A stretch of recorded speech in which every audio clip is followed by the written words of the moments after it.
हरतालिका व्रताच्या दिवशी सकाळी स्नान करून स्वच्छ वस्त्र परिधान करावे, घरातील देवांची पूजा करावी. त्यानंतर चौरंग मांडून त्यावर लाल किंवा पांढरे वस्त्र अंथरावे.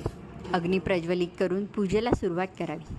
सगळ्यात आधी गणपतीचे पूजन करावे. त्यासाठी एक सुपारी घेऊन तिला दुधाने आणि पाण्याने अभिषेक घालून ती सुपारी स्वच्छ पुसून पाटावर विराजमान करावी.